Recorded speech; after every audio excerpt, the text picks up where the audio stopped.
definitely looking into it. And they're just so fun to learn about and see Oh, all these twists and turns. we're going live now. I see that. I will stop talking about the TV show. I do think I need to bring in a hat, though. Mark always wears a hat. I feel like I need a hat.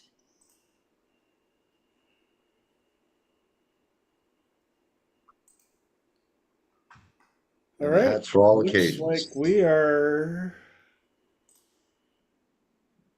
live for Triple T number 181. 181 of these in a row.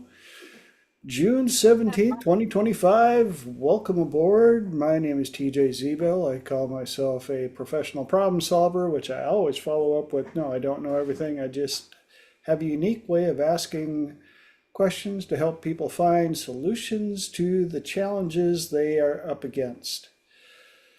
I want to thank y'all for coming in once again. Still blows my mind every time I say the number. It's hard to believe that we've been doing this now for 181 in a row. Thank you, thank you, thank Weeks you. in a row, too. Yeah, and for all the people out in YouTube land, I get to say hi, Mom.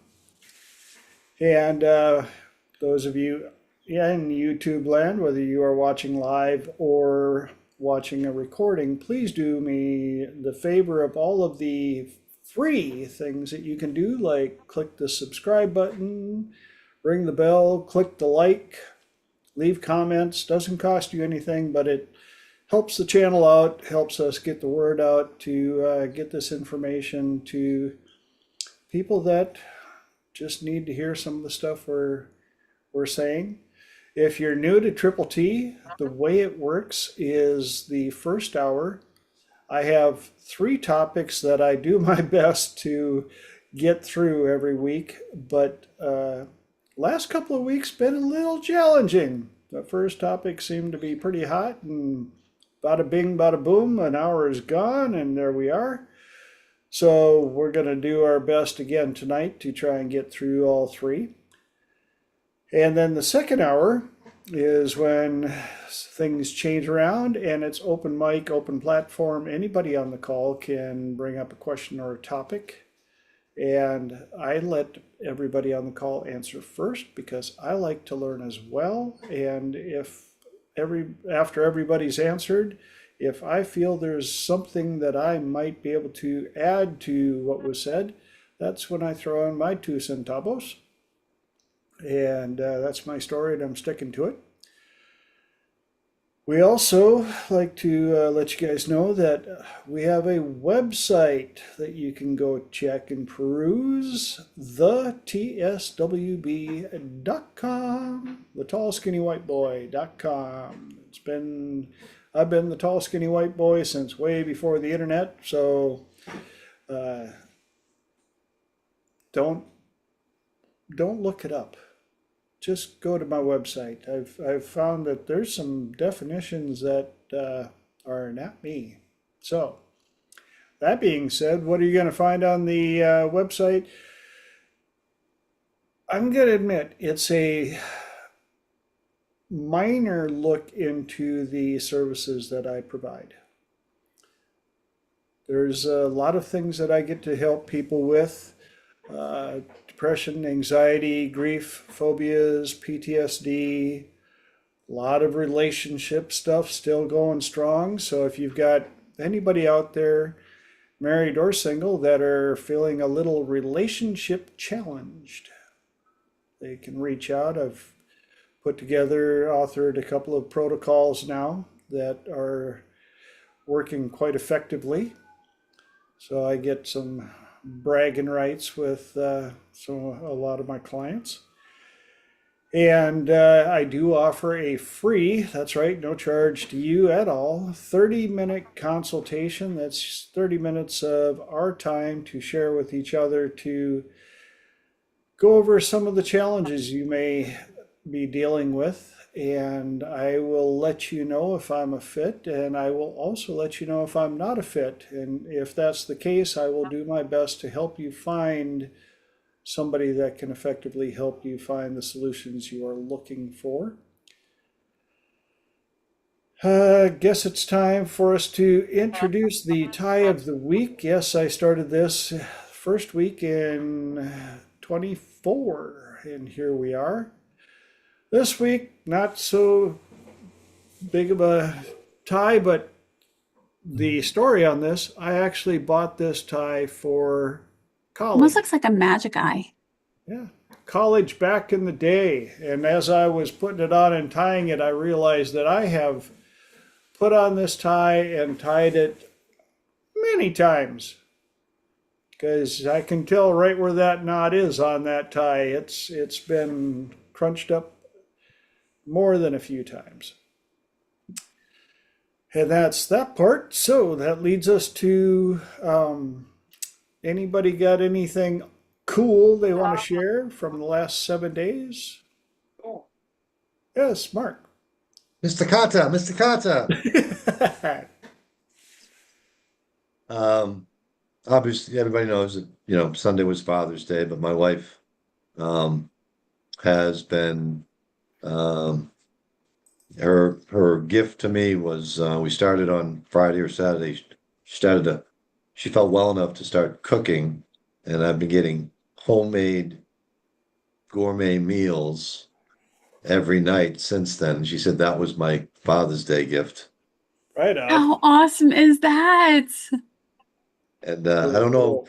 I don't know if it's the 6 months that she's been glued to the Food Network, and the frustration and boredom of being stuck in the house, but whatever has caused a change in the programming, I'm loving it.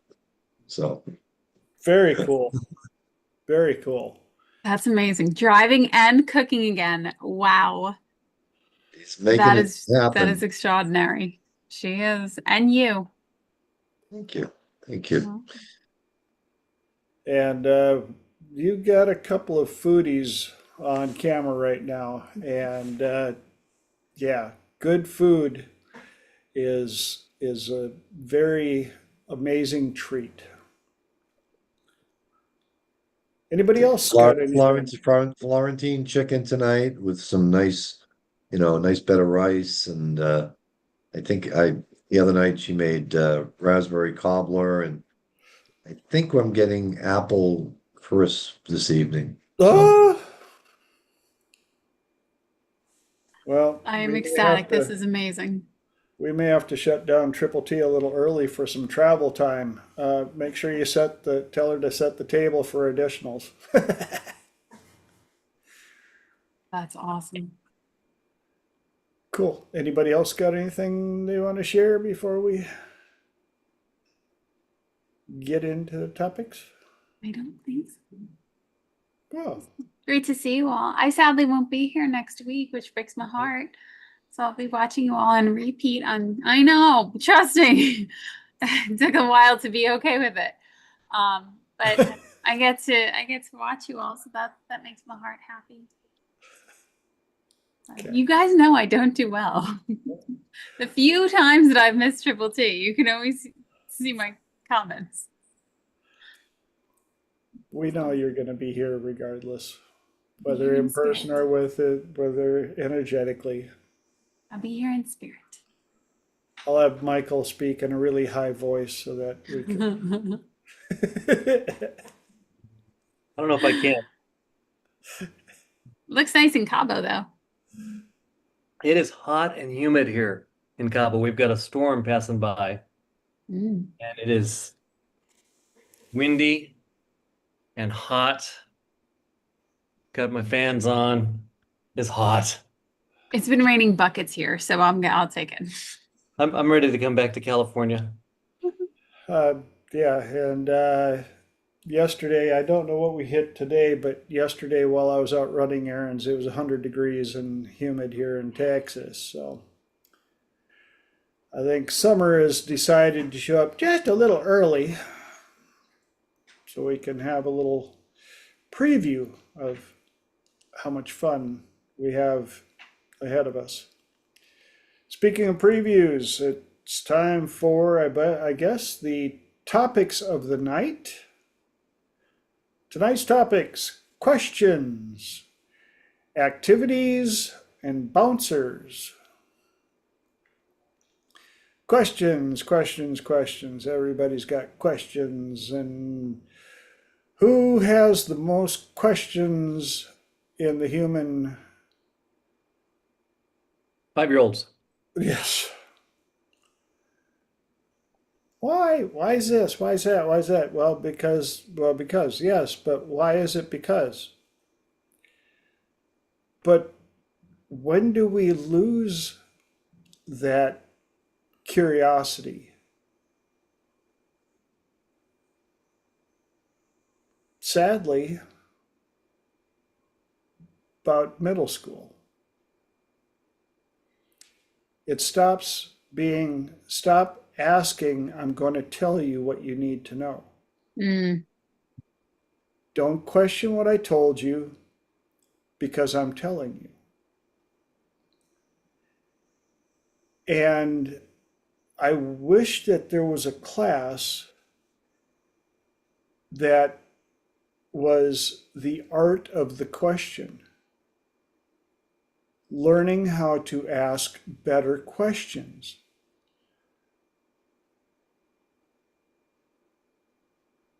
Yes, 5-year-olds ask a lot of questions, but they ask it, most of them, at a 5-year level.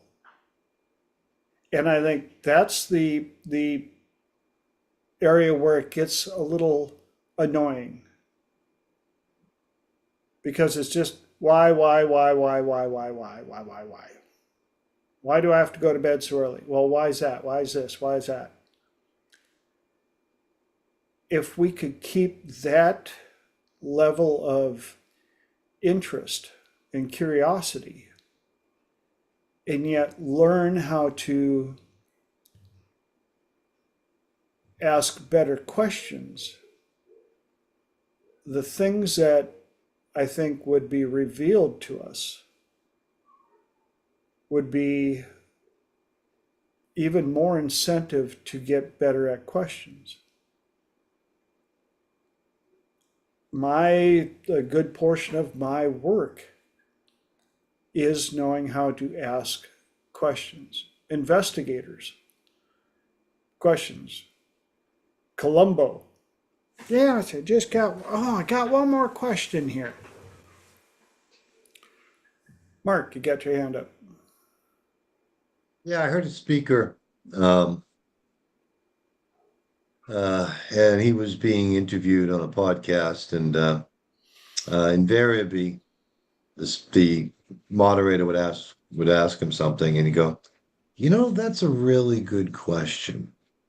Let me think about that for a minute. Basically, it was distancing language. He doesn't like to go or Yes, which is a difficult, like I said, but responding to the question by saying, that's a really good question, I think is a very powerful way, and it gives you time to that extra moment to ponder, the question.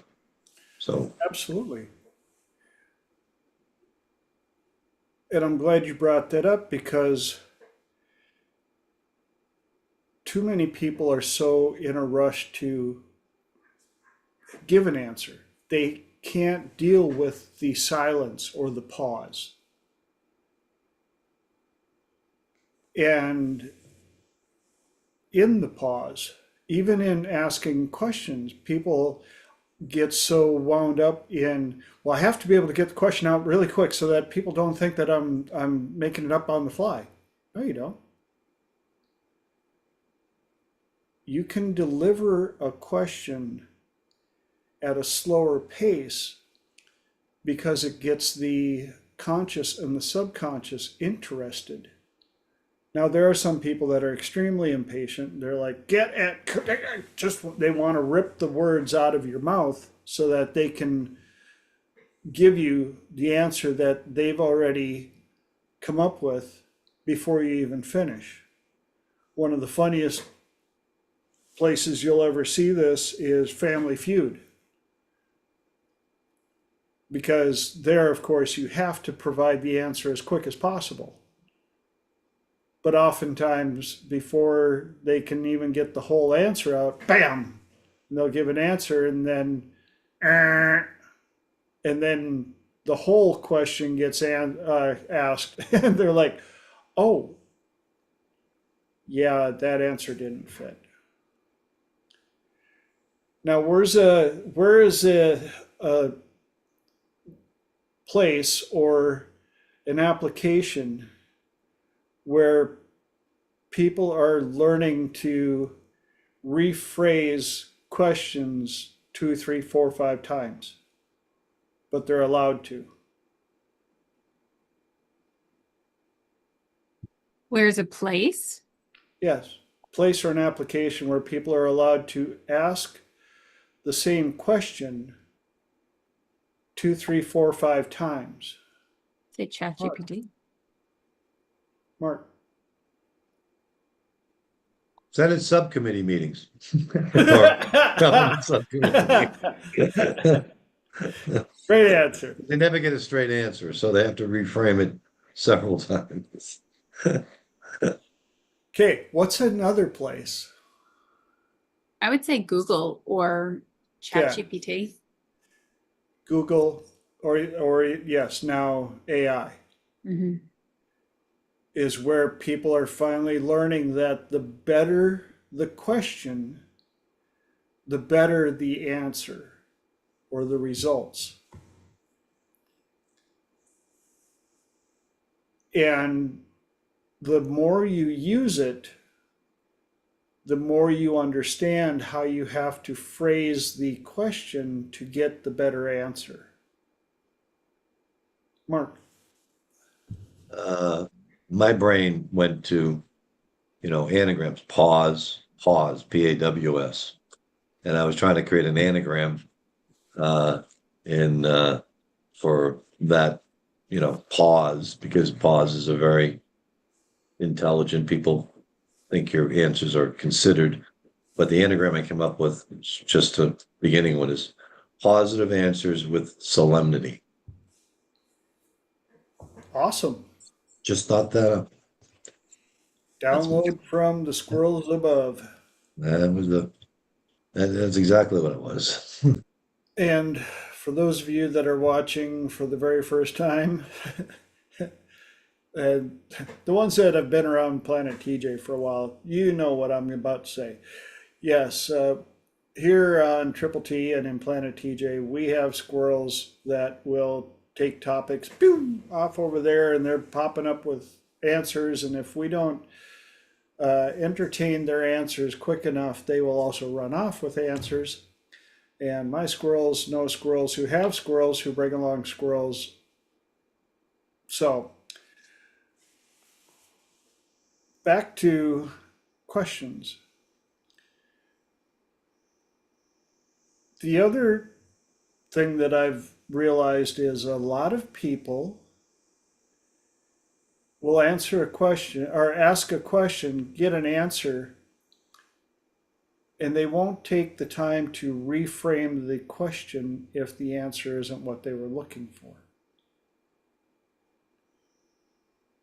One of my clients the other day, doing some relationship work and stuff, got they've been a little frustrated with dating and said, well, why should I even walk across the room to meet a person like that? And I said, no offense, that's a stupid question. And of course they were like, wait, what? Oh. And I said, what kind of person would be worth walking across the room to meet? And they went, whoa, that's a good question. I said, yeah, it kind of changes the look of the thought process. Yeah, if you're going to lump everybody into one big cesspool, Well, of course, why would you want to walk across the room for that? But knowing that there are so many different people on this planet, which one would be worth crossing the floor to meet? They're out there. So now they're working on answering that question on paper. Lenore. I think it's so interesting, and especially in reality transurfing, and they had really put it very nicely. But you want to be the participant and the observer at the same time. Because I used to think that I could just kind of hold myself up here in this observer and not have to deal with all the emotions of being human and all the stuff that I can very easily get wrapped up in. And when I heard that, I thought, oh, that makes so much more sense. It's not this or that, it's this and that. So even in our ability to ask those questions, it's noticing your own questions and then suspending it so that you can observe, is that a really helpful question for me to ask? Or might there be a better question for me to settle upon? And I definitely agree with what I think you both had already shared, which was people are so quick to just fill a space. They don't want to seem like they don't know something. They're just quick to respond, quick to respond. And very much so, because I think it becomes entrained in us when we're in school. If you don't answer fast enough, you don't know the answer. And then therefore you are bad or you're in trouble. And a lot of people are very uncomfortable with the silence. But I think something that was very, very powerful is even long before Triple T started, TJ would ask amazing questions and thoughtfully and slowly, and to the point that you wanted to take them and look at them and not have an immediate response. Thank you. Holly. Oh gosh, I'm loving this topic. Obviously, I need it more than anybody else, but I will say just kind of when I was younger, I was a big fan of playing the video game Hitchhiker's Guide to the Galaxy. For those of you, I know this is fictional, but it always hit me in that book. For those of you who don't know, they build this big computer to come up with the answer to life, the universe, and everything. And even if you don't know the show, you might know the answer that the computer comes up with is 42. And they say, well, 42, that's not useful, like what's going on? And the computer basically says, well, you asked me for the answer, but you didn't ask me for the question. And I always thought it was interesting that this computer, then they say, okay, what's the question? And the computer basically says, I'm not capable of giving you that. I'm going to have to build this big fancy computer that's better than me. It's going to take forever for it to come up with the answer. With the question. So I always thought it was interesting, even though that's a fictional example, this idea that the question is more important. It requires the bigger computer to get it, But I was thinking about it I think there's 3 thoughts to a question and answer, because there's the question, listen, answer. And so the answer is probably the easiest, coming up with an answer is the easiest. Coming up with the better question is probably the second easiest, most useful. And the hardest, most useful part is listening. So if the big computer for the question, you probably need an even bigger question to listen to the question properly, and understand it properly. And then the other thing that keeps popping into my head as we're talking about this is we may think that we have the answer because we think there's the answer. And I know I've shared this one before, but at one point I was substitute teaching school, and I was also doing tutoring. And so I was tutoring chemistry, and I was teaching first grade, basically back to back. And one of the questions, when I'm doing chemistry, one of the questions you ask is, what is 2 + 2? Yes. And if the person answers 4, they're wrong. Basically, you say, you forgot, you're supposed to respond with, what are the units? And so if anybody doesn't understand that, let me explain. 2 inches plus 2 centimeters is not 4 of anything. 2 pounds plus 2 grams is not 4 of anything. And that may seem like it's an obvious, simple thing, but if you don't do the muscle memory to learn that, the brain sees 2 numbers, adds them together, doesn't think about the fact that there's no units. And people can die from that, depending on the scenario. So it's important in tutoring chemistry to do that muscle memory. If I'm going to train you, every time I say, what is 2 plus 2, you're going to say, what are the units? You're not going to answer it. So anyway, then I go into first grade, and one of the things I'm teaching them is what is 2 plus 2? And I just thought it was so interesting. I had, a first grader, I said, what is 2 plus 2? And they said, 4. And I'm saying, oh, that is so smart. Good for you. You got the answer. And then I'm going to tutor chemistry right next to it. And I'm Yeah. saying, what is 2 plus 2? And they say 4. And I say, nope, wrong, try again. You forgot. You got to get back to the muscle memory. So anyway, my point is always keep in mind that your question is going to depend, the answer to your question depends on context. It also depends on what you're ready to receive. And so it's okay to ask the same question again, even though you think you have an answer, because there might be an even better answer out there that you just weren't ready for before, that now you're ready for it. I'm so glad you beat me by that much. When I saw your hand up, I almost interrupted you before you got started because I was going Should to have had ask you say it first. Yeah, I was going to say, Holly, what is 2 plus 2 a proper question? And most people would be like, well, that's a good question.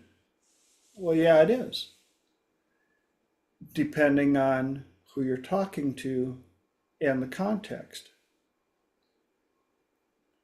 And that's the other part that people miss or misunderstand is questions among different people in different context. One can be a great question, and the same exact question in a different context is not a good question at all. Mark. Well, when you ask the question, the other person, um, if they have learned correctly, they will pause. And there can be comfortable periods of silence, or they can be uncomfortable periods of silence. You know, before they come up with an answer, I believe they call that a pregnant pause. Yeah. That's an uncomfortable silence. So, but you always sound more intelligent if you pause before you give an answer to a question. Yes. There is power in the silence. And I love watching different people converse. And you can see certain people that absolutely cannot stand the silence, the pause, oh my goodness, it's okay. Now, another place that questions are very important, and the better the question, the better the answer, is a little protocol that I authored called questioning affirmations. And if you've been around Planet TJ long enough, you know all about questioning affirmations. And for the people who have not been and you're tuning in for the first time, I'll give you a quick little rundown. Affirmations. If you've been around the self-help or anything of that nature for any amount of time, you've heard affirmations. I am rich, I am beautiful, I am strong, and to save time, usually when I get a new client and I'll ask them about affirmations and what is their favorite affirmation, and I have them give me at least 3. And a lot of times it is, I am rich, I am healthy, I am beautiful. And I said, what is the problem with those 3? Well, I said, all 3 of them are I am statements. And when you start to understand the power of the conscious and the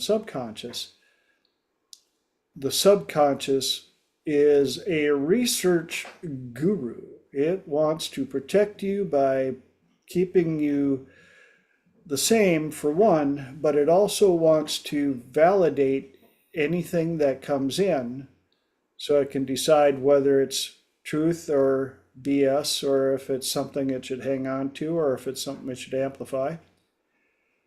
And so, for instance, you take the I am rich and you spend all this time chanting, I am rich, I am rich, I am rich, I am rich, and you put your little stickers all around your house, and I am rich, I am rich. And then you open up your bank account. And what does your subconscious do? Liar! Liar! This doesn't work. You are not rich. What a crock. And it undoes the vast majority of the work that you do. And as you keep saying, I am rich, in the background, your subconscious is echoing, I am rich. No, you're not. I am rich. No, you're not. I am rich. Ain't gonna happen. I am rich. Ain't gonna happen. And so, as soon as I learned the concept of the subconscious being the researcher and the validator and all the above, I came up with the idea of questioning affirmations. In what ways will I attract more income today? In what bargains will I find on things that I was going to purchase anyway? How am I becoming healthier? What am I finding to improve my day? Two of the ones that I've got on right over there, I've moved them here so I can see them more. One is, whose life will I change for the better today? And even if I don't know about it. I added that second part on to keep the ego out. So whose life will I change for the better today, even if I don't know about it? And the second one is simply, what will I be grateful for today?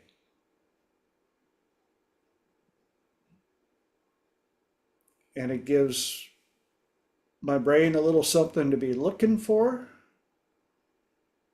And at the end of the day, it's really interesting.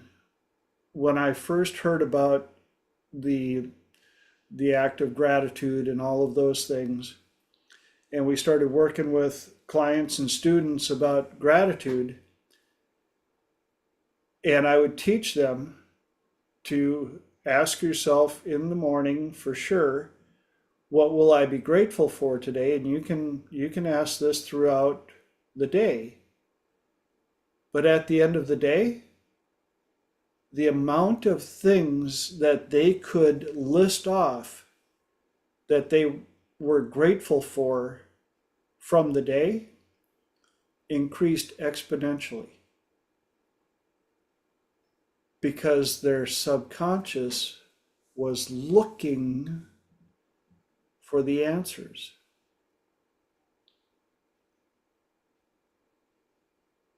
And there's so many questions that you can ask your subconscious. But again, the better the question, the better the answer. Because a lot of people that come to me for the first time, I realize they ask themselves some pretty bad questions, like horrible questions. For instance, why does this always happen to me? What's the subconscious want to do with that? Well, you want a list, because why do I always end up dating losers? Well, you want a list.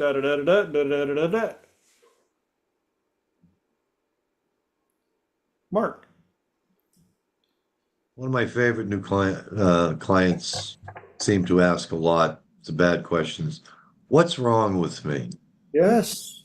Our brains are list creators, so your brain goes, Oh, you want a list, huh? Do you want that list alphabetically or in terms of severity? And it will, based on your decision, it will give you that list. I'm too fat, I'm too tall, too short, my nose is too big, my feet are too small. There's no answers on the list, but it'll generate, that question will generate a list. And if you've been around Planet TJ long enough, you've heard this quote that I often say: in the quantum of possibilities, best case scenario has just as much probability as worst case scenario. The one you find the most is the one you look for and feed the most energy to. Well, what is your subconscious doing when you ask those questions? It is looking for and feeding energy to bad questions, bad outcomes, bad results, crappy day. Lenora. So, in this whole questioning thing, when I was younger, I used to get questioned a lot. Like, did you ask me if you could do such and such? Or who do you think you are? Who gave you permission to do this? Who said that this was okay? So I think a lot of those questions rang in my head for quite a while. And this is where I think the work that we all do is so extraordinarily powerful in helping people notice their own thoughts and what their own patterns are saying, because we're so quick to settle. I absolutely was so quick to settle on, this is just how it is. Like, it was concrete. There was no alternative whatsoever. And very early on, TJ had to very carefully and consistently reword a lot of the things that I was asking in the form of questions, and offering better questions, quite literally questions that were helpful, such as, who said that? Who's asking you that? Where did that question come from? Rather than simply settling on it. Or even some of the statements that I was coming out with, they were just concrete. And when you can notice your own thoughts, now I've gotten much, much better. Thankfully, thank you, TJ, and all of Triple T, because you guys help me every single week. But when you can start to observe your own thoughts and observe your own questions, this is so massively powerful. Until you develop a really strong skill set in that, it's incredibly helpful to have a conversation with somebody, especially with somebody who's listening for your statements, your thoughts, very, very carefully. How many times have I called people, did you just say that? Yes, very many. Very many. I do that all the time. All the because time. I hear people say stuff that I'm just like, if somebody had come up and said that to you, how would you react? People are like, what? I'm like, what you just said. Whoa, I was just joking. I'm like, no, your conscious and subconscious don't hear jokes. They hear words. They hear statements. They don't hear context. They don't hear tone. They don't hear humor. They see it just like closed captioning on TV, like receiving text messages. Text messaging, one of the worst forms of communication out there. And yet we do it so much. Another issue with questions is believing that the first answer is the best one. Stop looking for answers just because you received one. And I got this from the science arena, where they're starting to look at researching some of the stuff that we've known for years. Well, the scientists were looking for an answer and they got one and went, Eureka! We got the answer! We're done! And they didn't keep looking for alternate answers.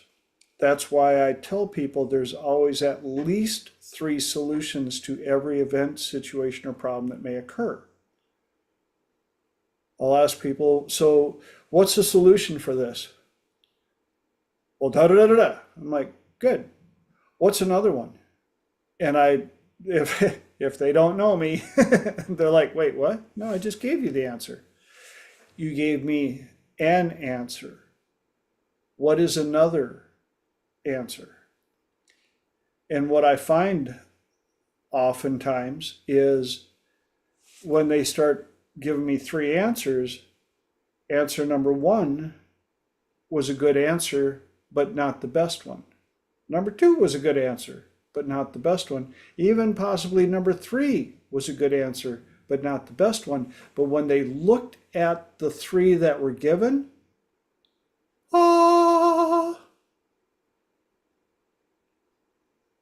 it all came together, and the 4th answer was the best one that they would never have gotten to had they not kept looking.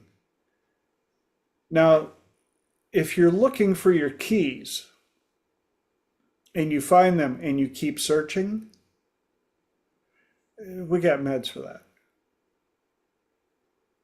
You know, that's well, where'd you find them? In the last place I looked. Well, thank goodness, because if you'd have kept looking, but some of the questions that we ask are so bad that they're like Wayne Dyer talking about the people that will look for their keys. On a dark night, the power is out in their house. For whatever reason, they come in the house and they're trying to put things away and they drop their keys and they're looking around, they're like, how am I ever gonna find my keys in all this darkness? But look, the street light is still on for some reason. So I'll go out there and look, and you're looking for your keys under the street light, and your neighbor sees you looking around and goes, what are we looking for? My keys. I can't find my keys. And so the neighbor's out there under the streetlight looking for your keys. And finally the neighbor goes, well, where were you standing when you dropped them? Well, I was in the house. Well, why are we looking out here? Because this is the only place where there's light. We wouldn't be able to find them in the dark in the house, would we? And as crazy as that sounds, that's kind of what I deal with some of my clients who are looking for the answer out over here because there's light over there. But they're not asking the right questions to figure out where it actually started. Joshua.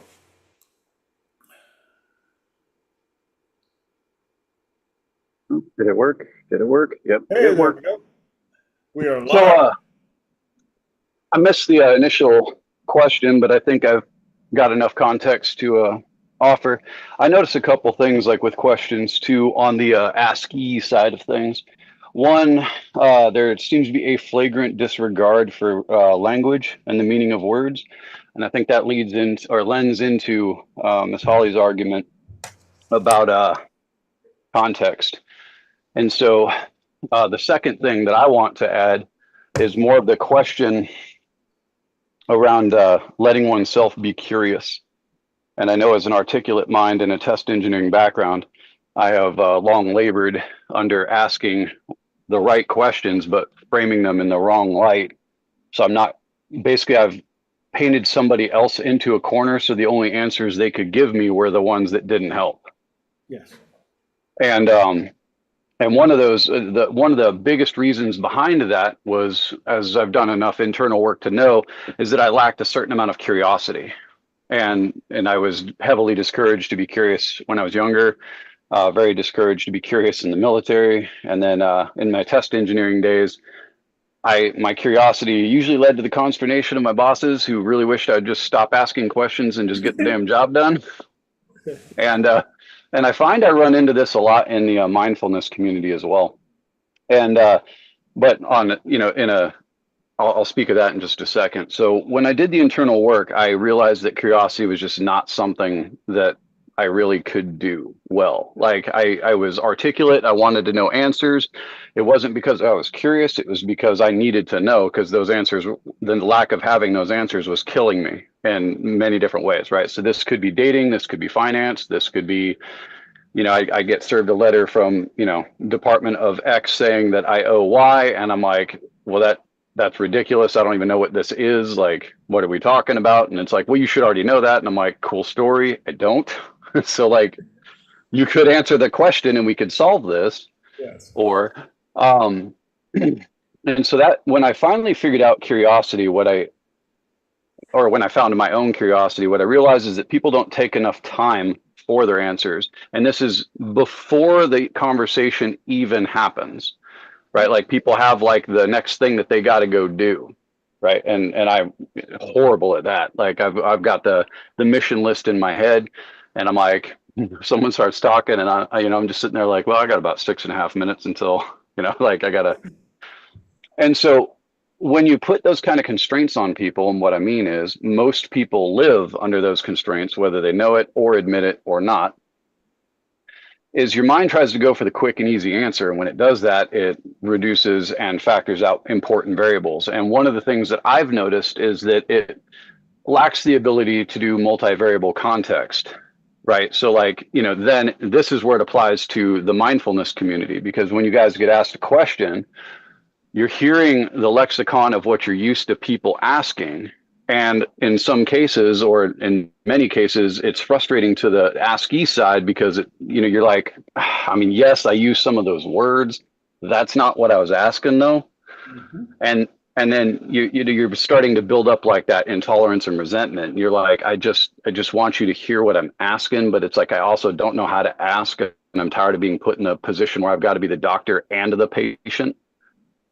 And so some questions you got to kind of sit there for a second. Somebody asks it, and you got to be like, okay, I heard what he said, or she, heard what they said, but is that really the heart behind the issue, right? There's a pain there, like, and I got to get to that.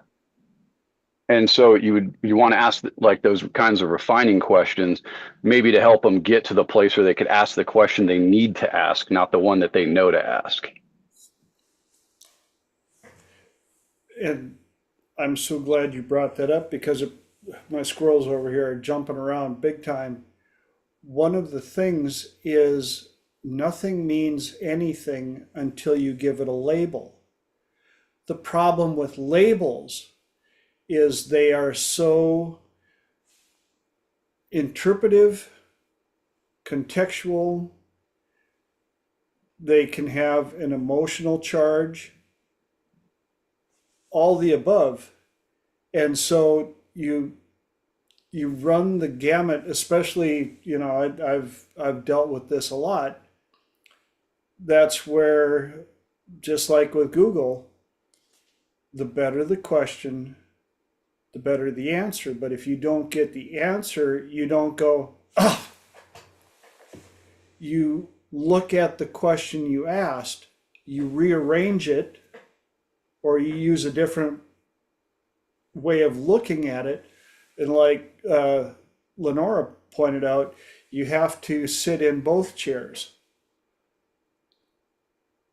How is this question going to be received if it was being asked to me? How can I reframe? And one of the other things that I learned with all the travel that I've done, even if the people can speak English or broken English, you have to have a little bit of understanding of how their language is constructed and the differences in what certain things mean. I'll never forget one guy in Europe walked up and asked me if he could bum a fag. coming from Minnesota in farmland, I was like, excuse me, what? Might have bum a fag. I'm just, I'm like, I don't even know any. Um, no, what do you guys call it? A smoke, a cigarette. I'm like, oh, do I? No, I don't smoke. But, and so even there, another one was when I was in Norway, the wife, the mother of the house, was making supper. We had a great supper, and she goes, "Who's ready for pudding?"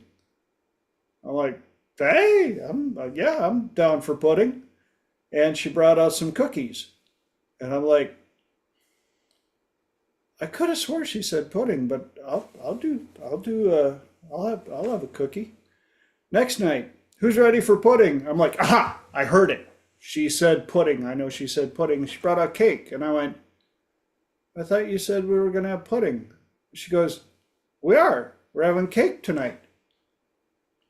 And that's when Pink Floyd's famous song, the ending, where it says, if you don't eat your meat, you can't have any pudding. How can you have any pudding if you don't eat your meat? Well, I'm thinking pudding because I'm from America.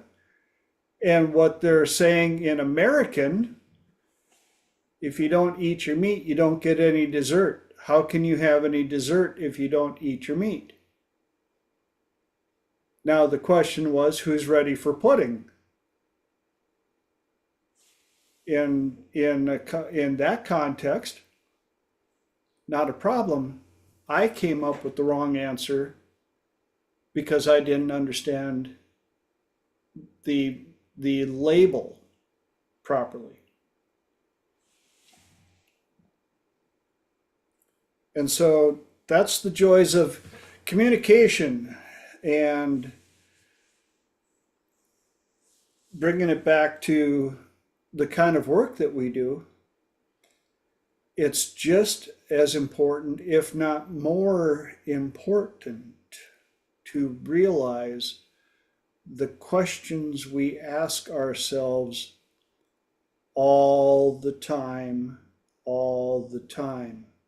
Are we asking good questions, or are we asking bad questions that are giving us bad results, and we can't figure out why our life is a little challenging? Well, if you can't self-police your questions, start hanging out with people that are good at hearing the stuff that you're saying.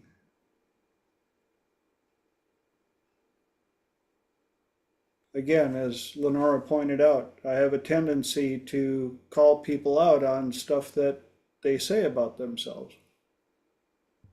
Right, Lenora? A little bit. A little bit. A little bit. I think if you're hanging out with people who are truly wanting what is best for you, I would not go. I won't even put that out there. I'll just be doing that. Go in with the mindset that they want what's best for you, that you asked them to do this with you, so that when they point it out, it can be activating. It can, whether you want to call it activating, triggering, annoying, frustrating, it can feel like that because it's taxing on your brain, quite literally, because you're starting to peel back these layers, and it can feel like you're getting bombarded. But truly, when you can step out and say, okay, I am the participant and I am the observer. Is this thought in my best interest? And quite literally hold non-judgment toward your own thoughts. Hold non-judgment toward whoever gave you those thoughts to begin with, or wherever they came from. And when you can really step back and say, well, let me look at it. Let me be the detective and put it out on the table in front of you. It will be so much easier to start thinking and hearing yourself in a different way, in a way that's much more supportive. And if you have any trouble with an inner critic, definitely come hang out with us here because we're really good at spotting them. And just before I get to Holly, one question that I ask my clients mostly, but people around me is, do you want a friend or a coach? I was gonna make sure you're gonna say that. Do you want me to tell you what will be kind and what you want to hear, or do you want me to tell you what you need to hear to improve? And usually they give me that look of, oh, oh, okay, this might hurt, right? I'm like, well, could, but do you want a friend or a coach? Well, I want a coach. Good. Here's what I observe, and here's how I would like you to look at it. Holly. I just gonna say something that I'm also thinking through this conversation is keep in mind who you are allowing to even have a voice to answer your question. And that goes on two sides. One, is there somebody who maybe had bad intentions that you let answer questions that should not have had a voice, that you should just dismiss and say, you know what? Even I'm going to go back in time and you don't get a voice. But on the flip side, when we talk about who's the expert, is it possible you have that 9-year-old child in your life that has the answer, but you're just not willing to ask the question or listen to the question because you look at them and you're like, you're 9, what could you possibly have to say? So both sides, I think. Oh, I have pulled out so many youngers with people going, who said that? My 5-year-old.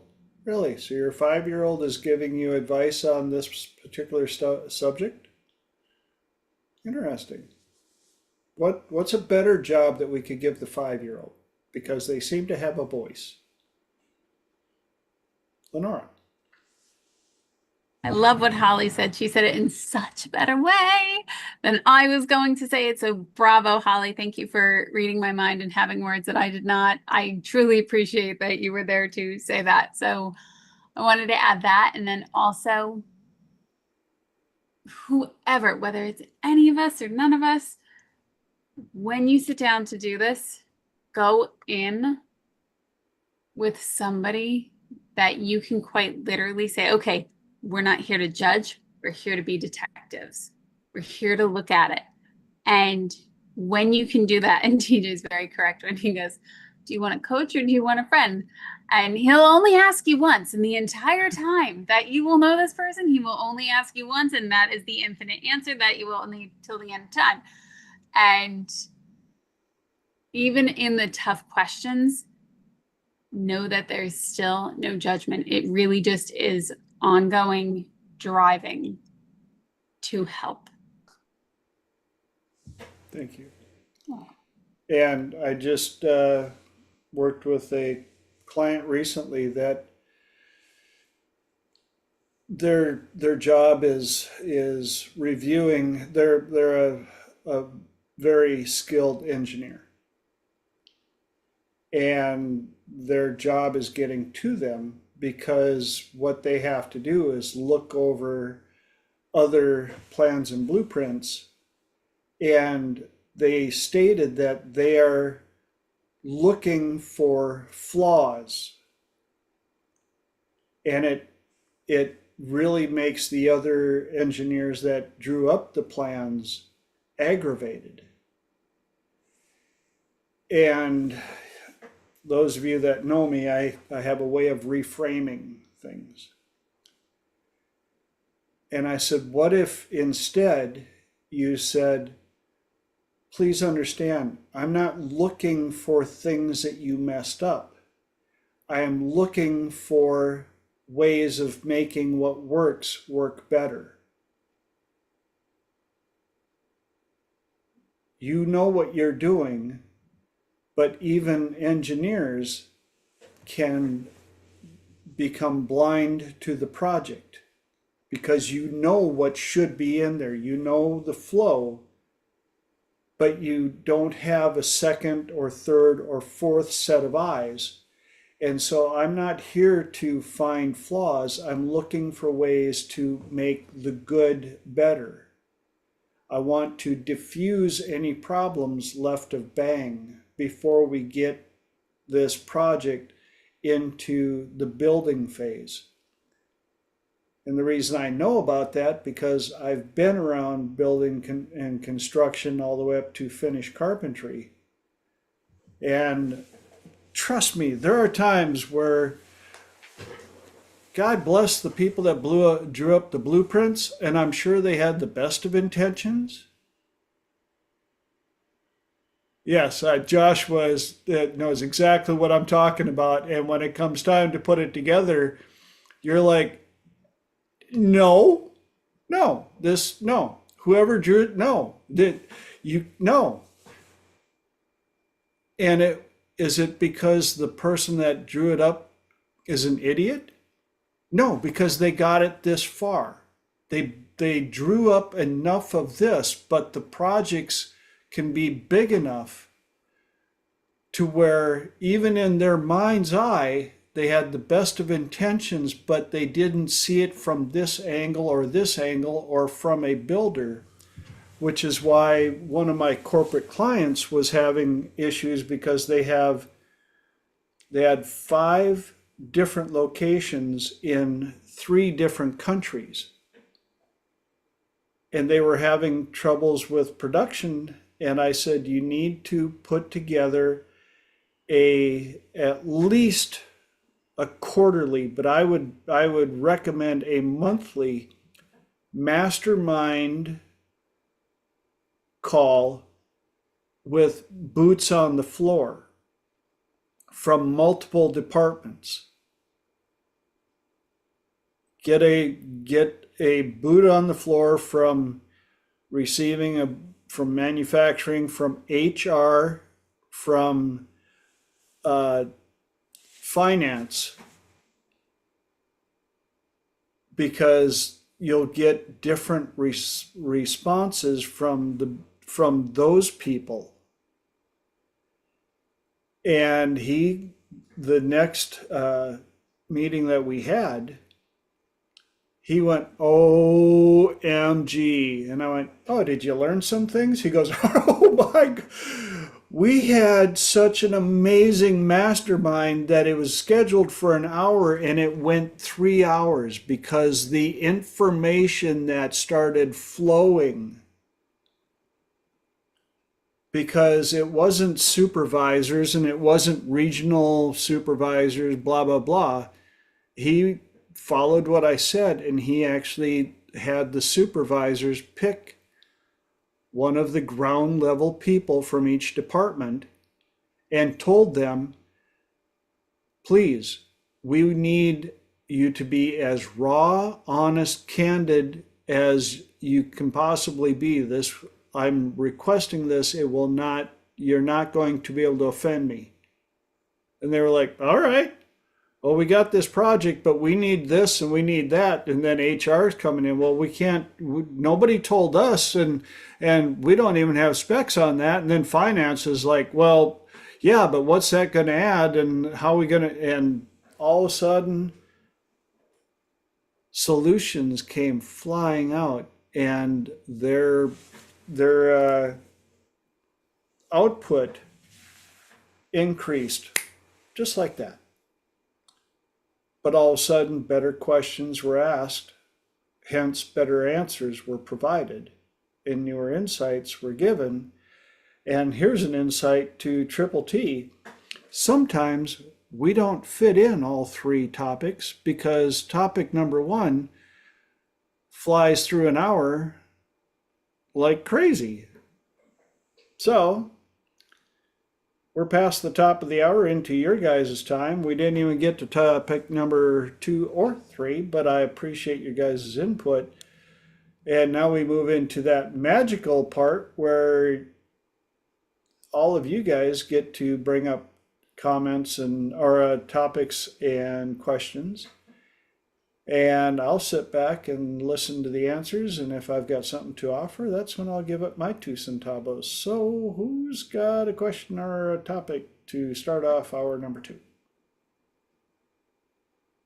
For the record, there are times where I will go walking in the woods and I'm like, damn it, why don't I have like all of Triple T right now that we could talk about this conversation and we could have this Do you know how many Saturdays I go hiking and this happens?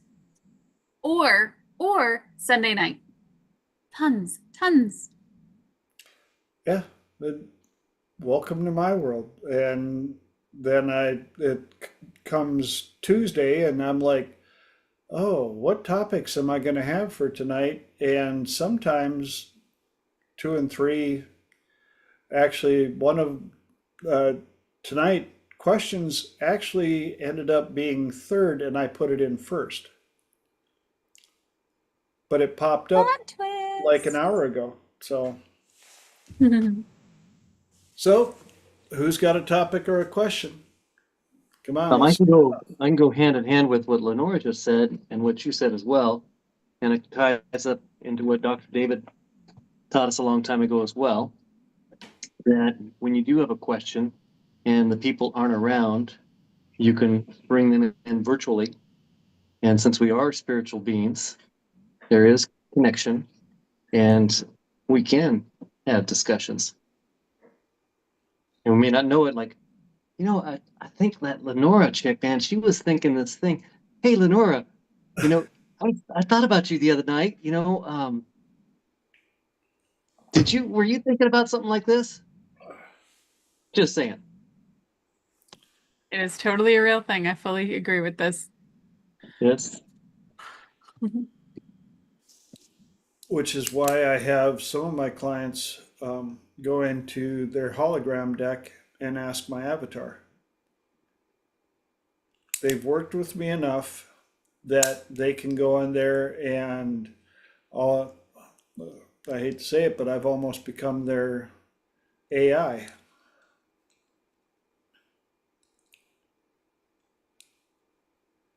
So again, who's got a question or a topic? Along those lines, I mean, AI is just trying to bring up some of the things that we were doing prior, things that we've already forgotten. Be in the hive mind and connected with one another.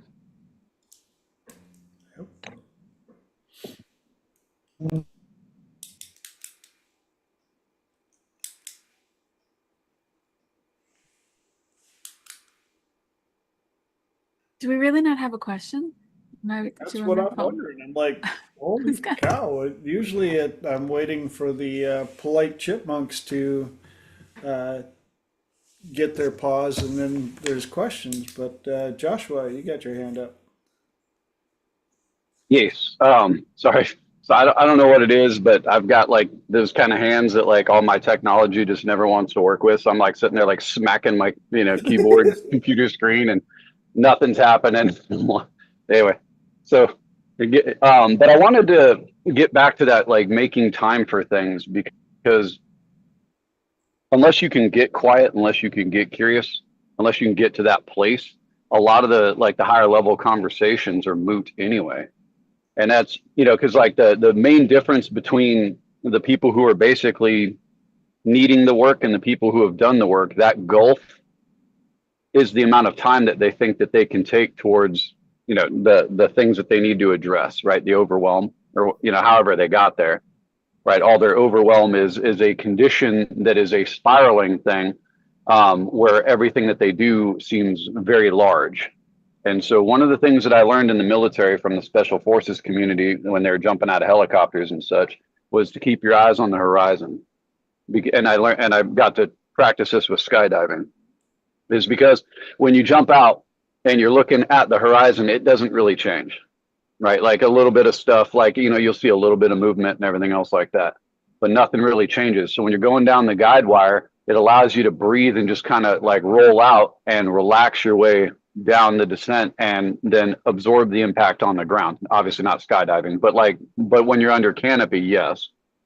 When you look down, you see that ground coming up at you and your natural instinct is to clinch, which stiffens all your joints and everything else like that. And then you don't land and absorb the impact, you slam into the ground and then you get what you get. Yep. And so as a martial artist, one of the first things that I want to do in any altercation is get you into my pace, which means that you stop looking at your horizon and you start looking at your feet, right? Oh my God, I can't hit this guy. Oh my God, he's dismantling every technique I got. Oh my God, he's making fun of me while I do it. And it reminds me of bully when I was like 5 years old, blah, blah, and pow, like, I just need you to stop looking at your horizon. And it looks like that even from a religious context too, and the pressures and rigors of life come on. The first thing that needs to happen, right? The first, when we talk about frame loss and everything else, the first thing that needs to happen is you got to get your eyes off that horizon. If your eyes stay on the horizon, then it doesn't even affect you. And so what I've noticed energetically is that every single person out there who's got feels and is in them, if you were to ask them the logical question, are your feelings larger than you? I don't think anyone would say yes, right? Because you can look at your body, go look at a mirror, you don't see like some big giant thing like hanging on you or whatever else like that. But it's when they look inside, right? They look at their feet, they stop looking at the horizon. So what's happening is their energetic container is deforming, and so that all their emotions seem much larger than they are. And like a lot of people don't know that that's their first foray into the spiritual vision, right? Like your ability to see what's going on inside of your body as an intuitive construct rather than a logical or an explained construct.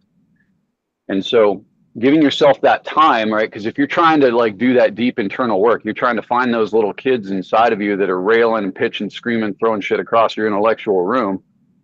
If you got like 5 minutes right before a big major event, you're trying to go in and get all the kids and the squirrels and everything else to like stop bouncing off all the walls, you're just doomed to fail. Uh-huh. And so you've really got to give yourself that time. And for me, it started just as simple as like today, right? I was like, I'm gonna go put out some little bait stations for ants, and I'm gonna silicone one of my hatches. And had a lot of stuff going sideways today, and I was just frustrated as hell and just having a hard time getting with it. And then I just totally checked out for a little while and did the not humaning eye, as I call it.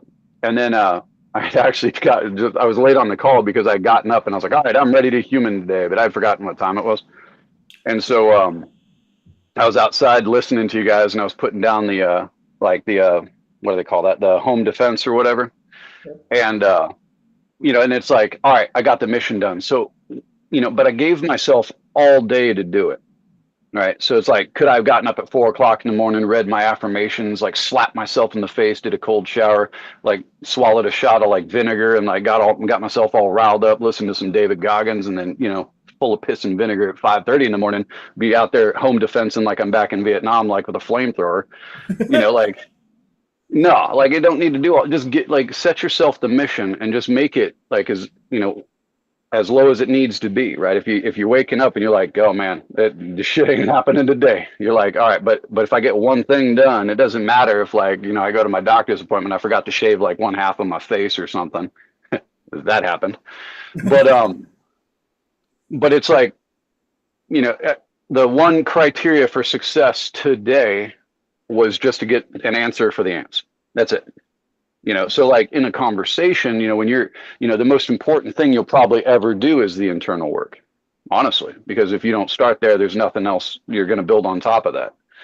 So if you don't give yourself that time, even if it takes all day, I'm just going to chill with what is, right? And so I sat with my pitching, screaming children, all the ones in here, all day today. They're like raising Cain, all these questions I have that aren't getting answered and all this other stuff. And I'm like, all right, it's just a storm today. All right.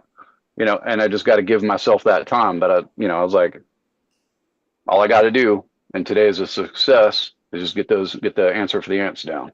And it's going to be the same thing for anyone listening or, anyone here is, when you start that stuff, you've got to give yourself more time. It's that skill set that you don't have.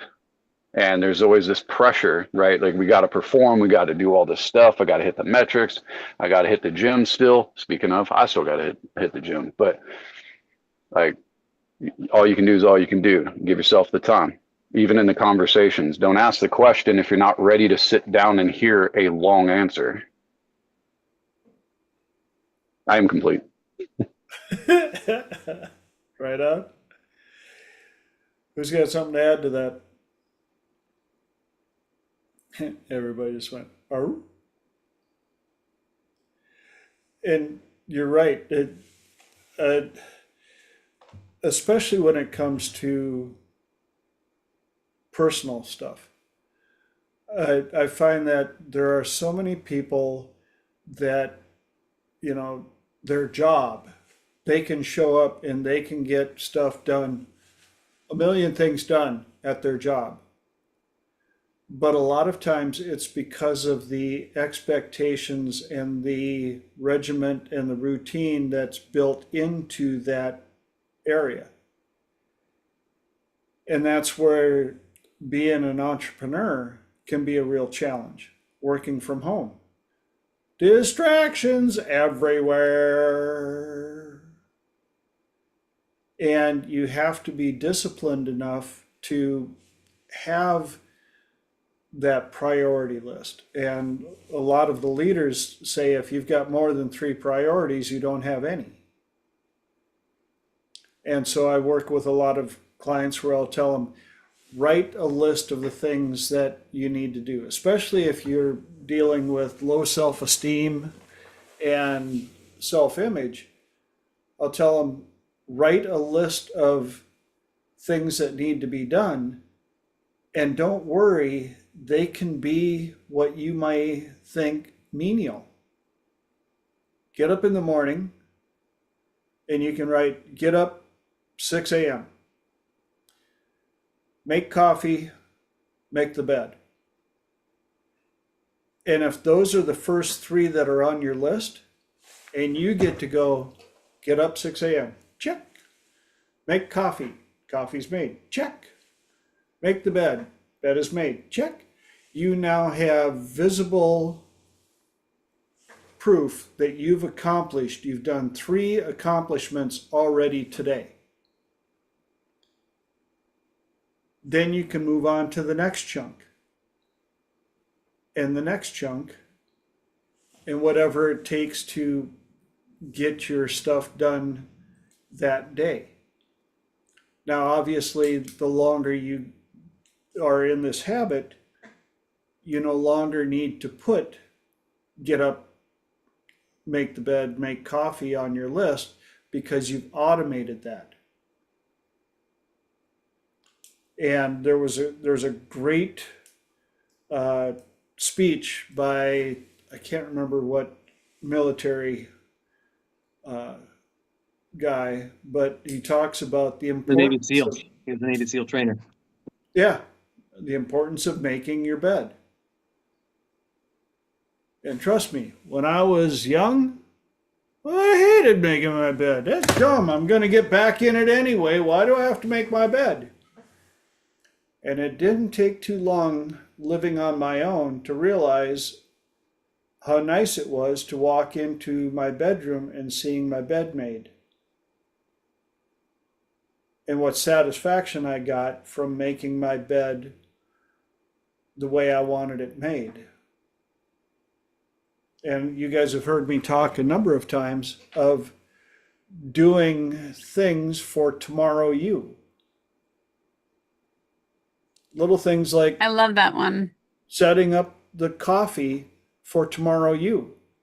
But remembering that when you wake up in the morning, you come out and all your coffee stuff is laid out there for you to thank yesterday you. Thank you. That was mighty nice of you. You're welcome. I think I'll do it again tonight. Joshua. You beat me to the punch talking about that Navy SEAL admiral who was talking about making the bed. I want to playfully ask, is there another option? Because there is not a single force on this entire miserable planet that will get me to make that bed. I need you all to understand 43 and retired, and none of that had to do with me making a damn bed. So, right? But I mean, playfully speaking, I want to offer that like the idea behind that, the concept for like people who don't know, and it took me a long time to know this, which is why I want to share it in this format, is there are things that we contend with in life that no amount of making a bed will change, right? So like whether it was like getting promotions at work, whether it was like finding the love of my life, like whether it was like finding, the right kind of like coaching community or the whatever it was I was looking for. Making that damn bed didn't have any bearing on it. But what it is making momentum. So I have found in my life that the thing that works the best is like what you said, TJ, which is like setting your tomorrow self up for success. So if it's, for me making that coffee, because I got to tell you, the first thing you learn in survival school is to identify the nearest coffee pot. But Yes. yeah, I mean, there's like sometimes I get that, like I'll just be doing something. I'm like, damn, where'd I put that thing? And I'll turn around and I realize that like me from like 4 days ago set it there because I knew I would need it. And then I'm like, damn, yes, for me, you saw me coming. But like it's about creation of momentum. So like that's the strategies other than just doing menial chores, because for me it used to be dishes. Honestly, that's how I accomplished that. But like, yeah, And it's funny because while you were making that, while you were telling that, it came across motivation. A single man will clean a house faster than anybody if he thinks he's going to get lucky. That bed will be made. Toot sweet. That nope, still not making a bed, but this house will be clean. yeah. That I've seen enough guys, and I took care of college rental homes for 15 years, and it's funny because if I got called there to repair something and I showed up and the house was clean, first question I asked, is the party tonight or tomorrow? And they're like, what party? What makes you think we're gonna have a party? I'm like, because I've been in this house a dozen times. You guys are horrid. So the fact that you actually took the time to take the dirty, I don't know what you did with the dishes, and I don't know what you did with the socks that were hanging off of the ceiling fan, but I'm pretty sure something's up.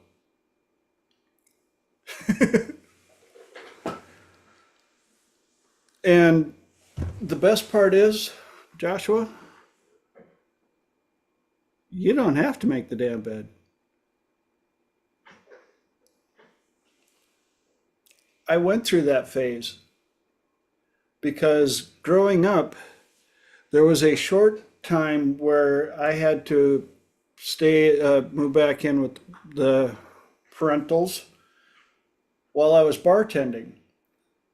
And so I'm bartending, I'm getting off work at 2 a.m. and got nowhere to go in a town of 187. Trust me, when we closed down the bar, that was the final activity in the area, unless there was a house party to go to. So I would get to sleep about 4ish. And I would get woke up about 8 or so from sounds downstairs. And that's about the time that my bladder would go, oh, you're conscious? Yeah, we need relief. So I'd go down, take a leak, come back upstairs, and my father would have made my bed already because it bugged the shit out of him that I wouldn't make the bed. And I'd come back up and I'm like, what? I'm going back. Well, you can't sleep all damn day. I'm like, I've been asleep for 4 hours.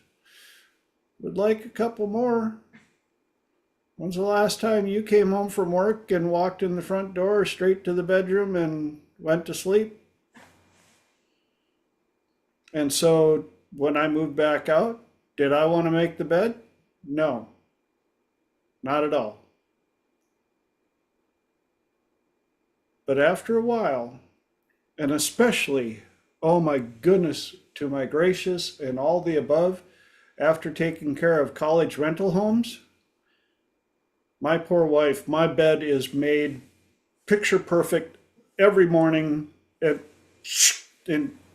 and all the above you can ask her. Because seeing those college houses with a mattress on the floor and blankets somewhere in the room and things on the mattress that I wasn't quite sure. And I don't know if they've washed those sheets since they moved in 6 months ago. and I have no idea what they did to that pillow. And some of them had dogs that also slept on there. And I'm like, I'm going to go home and clean my house. That's what I'm going to do. And you know what? My bed is going to smell good. And something about climbing into a freshly well-made bed that just, and even with a couple of my clients, what I've done is an easy way to take a vacation without going anywhere is to make your bed differently than you normally do. Being 6'4", I hate having the sheets tucked in because I've got size 13 feet that touch the end of the bed, and when those sheets are tucked in, it's like having somebody duct taping your feet down to, so even when I go to hotels, first thing I do, untuck those things so that I can enjoy sleeping in there. But if I wanted to have a different mindset and take a little vacation and get away, I will lightly tuck those sheets in, and in my mind's eye, change the layout of the room to a place I'd rather be and climb into bed, and it feels different. And it allows me to have a little mini escape. And all it costs me is a mental image. And I've had a few people that have had shit days, former close friends, we'll call it. They had a terrible day, and I would just, this was way before I started doing this type of work, and I would say, you know what, you deserve a vacation. They're like, I can't afford a vacation, I gotta work. And I'd say, well, I want you to go in, make your bed differently, move the pillows around a little differently or whatever. If your sheets are normally tucked in tight, untuck them. If they're normally loose, tuck them in tight. And then I would describe the room that they're going to be sleeping in. And I would say, now before you go to bed, brush your teeth, do all that good stuff, but then walk back out of the bedroom, shut the door, close your eyes, and envision this room. And I would describe in detail the room. I said, and then walk into that room in your mind's eye and climb into bed. And the next day they'd be like, I slept so good. Because a lot of times when you go on vacation to those really cool places and you climb into that weird bed that still kind of feels like yours, it's nice and comfy, you will sleep much better because it allows you to detach from your known home environment. Any questions, ahas, epiphanies on that?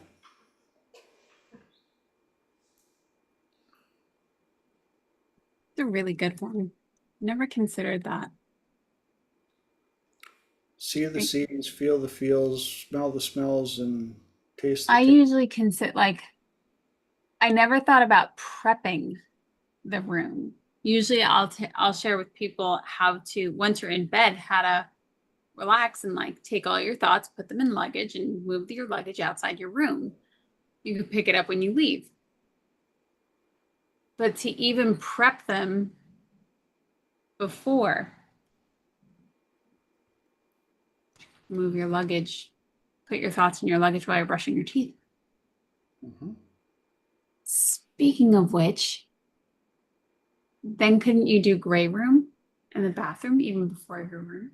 Yeah, there's all sorts of funky stuff that we can do. Yeah. Joshua.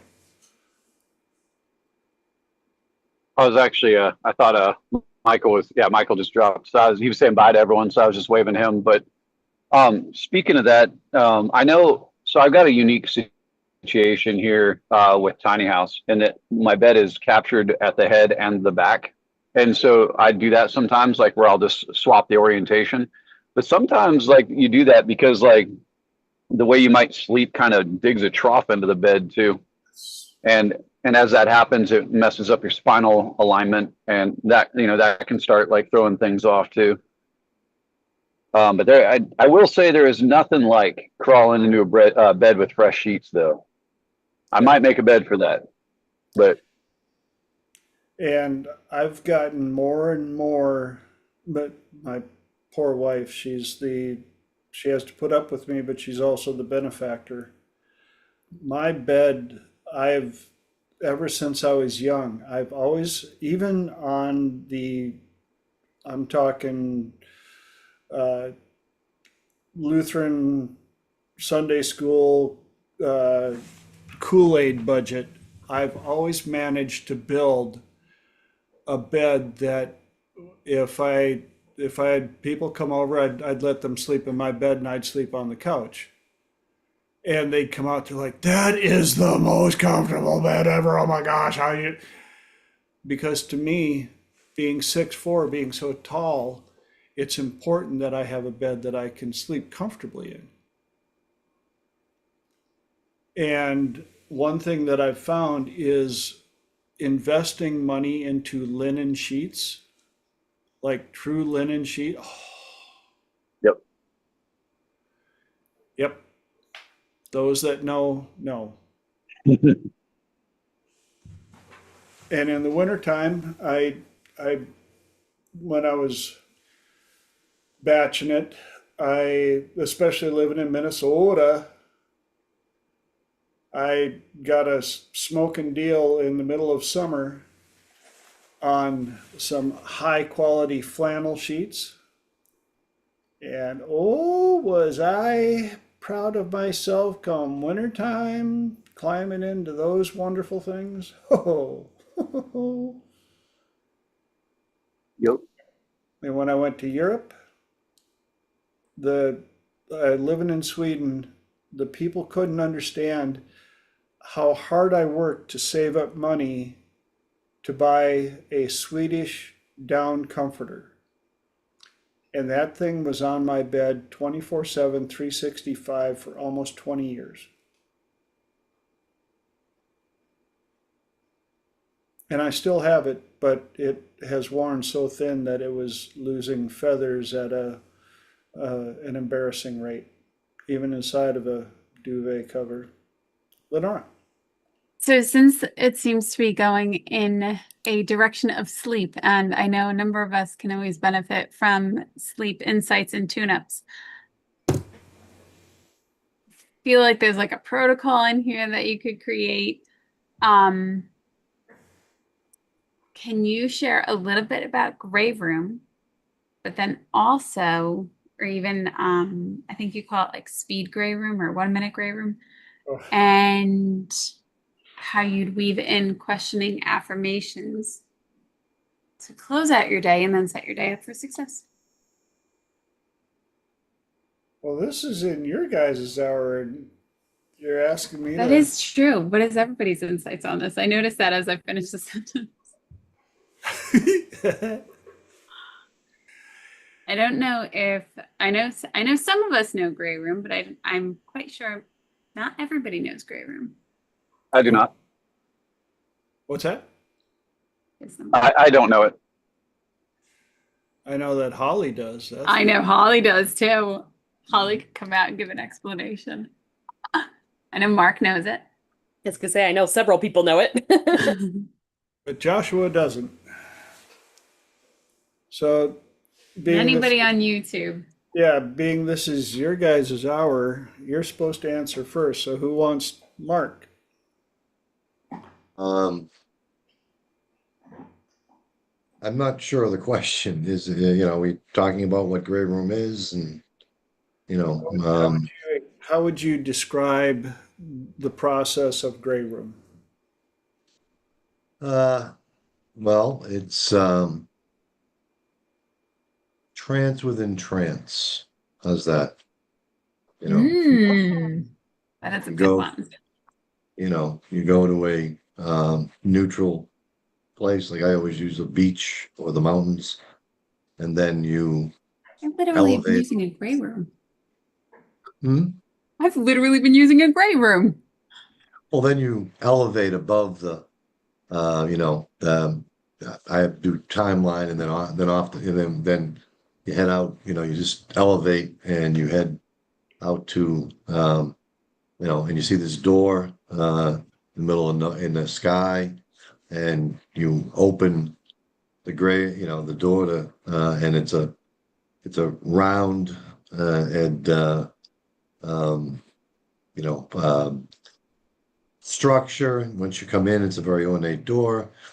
You see a beautiful fireplace, um, and around the room, you know, it's like a uh, mother of pearl ceiling, you know, and walls, and on the walls of these are all the really positive things about you, and they're one color. They could be the size of post-it notes, they can be plates, they can be whatever the person's imagination can place there.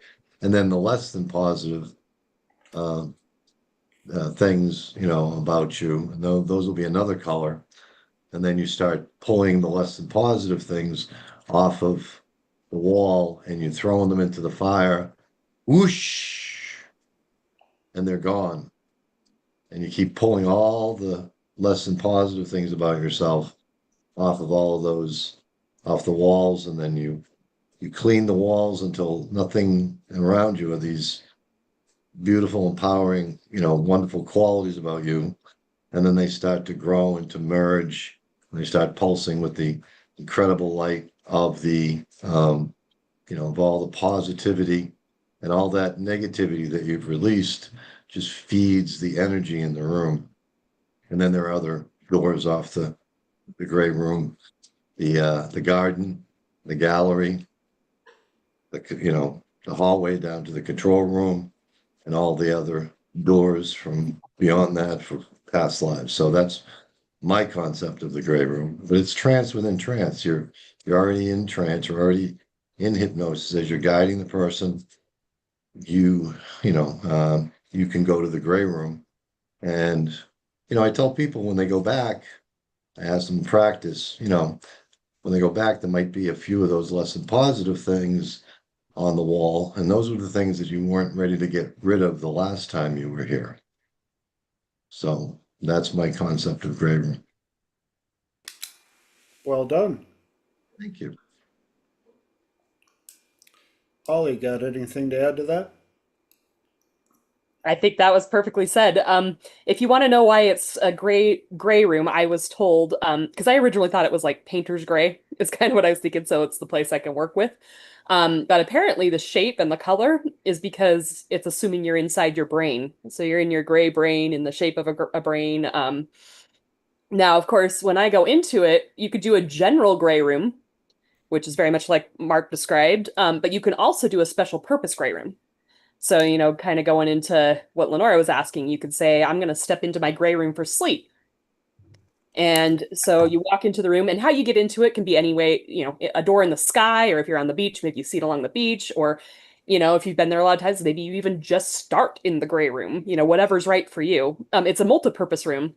So there's the gray room technique that you do in the gray room, but you can do other techniques in the gray room if you like. But yeah, so if you're doing it for sleep, you just come in and you know, papers or cards or plates or whatever it may be, often it's papers, you know, show up, and, you know, a lot of these are your positive associations, your healthy associations with sleep. It could be your beliefs, it could be your attitudes, it could be your habits, all of those things.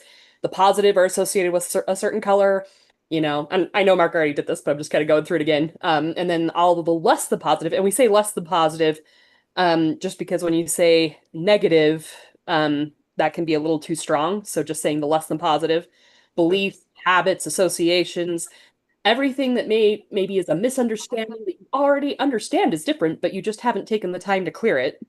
You know, that those are all associated with a certain color.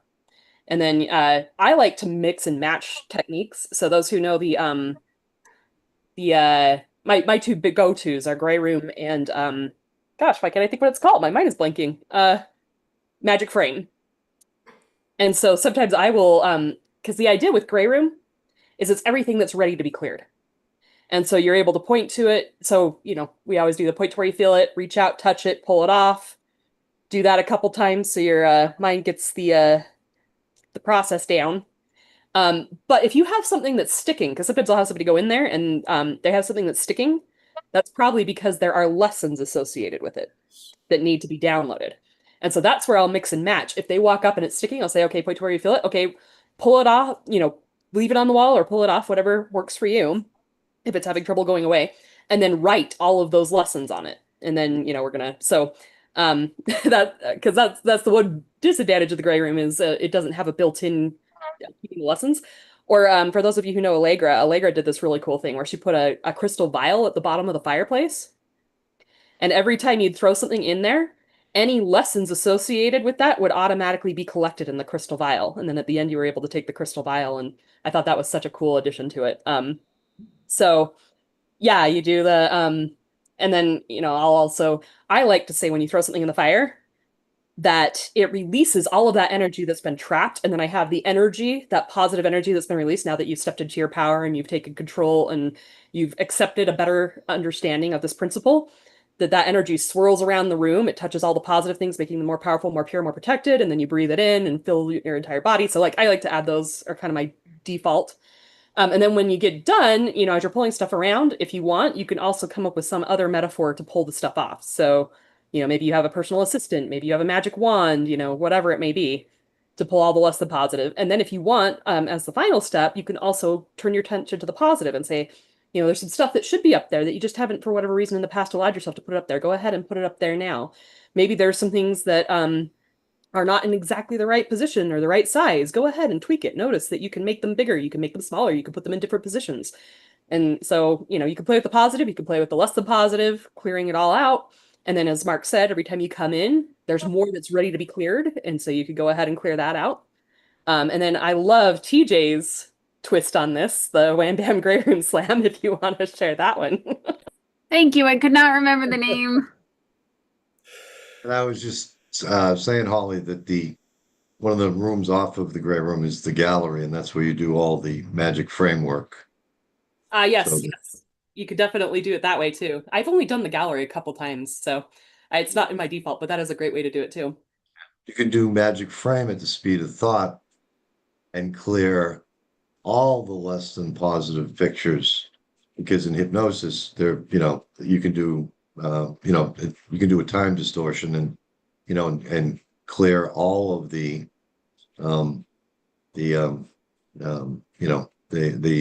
stuff at the speed of thought instead of waiting for a less than positive picture to pop up in that other reality.